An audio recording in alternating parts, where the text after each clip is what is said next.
Good morning. I just finished my morning walk. It's a Monday.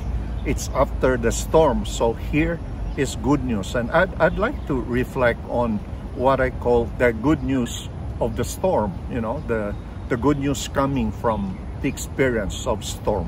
First of all, storms remind us about how destructive, how terrifying this reality in our world is. And you know, there are places where there are more storms, like the Philippines. We are one of the most storm countries in the world. There are also places where storms are stronger compared with others. When you read about the storms in the United States, for example, or the storms that happen in China, I mean, so many places in the world where storms are quite strong talaga. Sobra talaga. They are very destructive and quite strong. But secondly, storms also remind us about a theological reality, and that is storms are a consequence of the entrance of sin in the world. Every time there is a storm, we should be reminded about sin, about how sin has come into the world, and one of its results is a dysfunctional nature. But thirdly, there is a God of the storm. There's a God who works his ways in the storm. There's a God who speaks to us in the storm. There's a God who suffers with us in the storm. There's a God who goes with us in the storm. One of my most favorite pictures in the Bible is that of Jesus, who, because of a day-long ministry, was very, very tired and was at the back of the boat with the disciples, and he was sleeping there. And while they were on their way, a strong typhoon came. There was a strong wind that blew, and those fishermen who were experts of the sea, they were threatened. They thought it was their end because there was something. I think that wind, the typhoon, was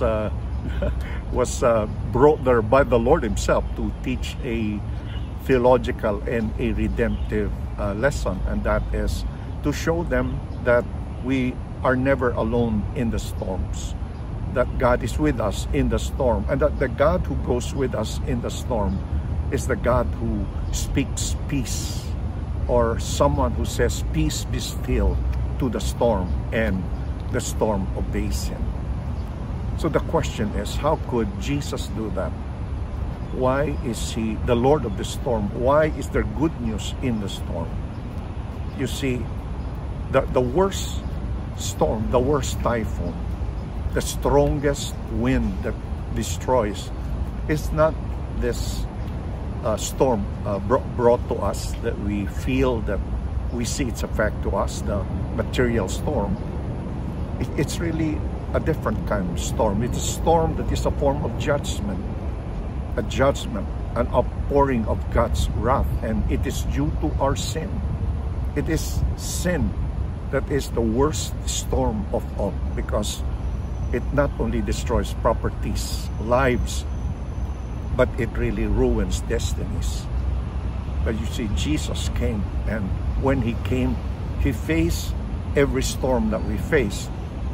And best of all, he came and took the worst storm that we should have faced and taken, and suffered for it instead. He took our place in the midst of the storm, so that the storm of God's wrath did not fall on us.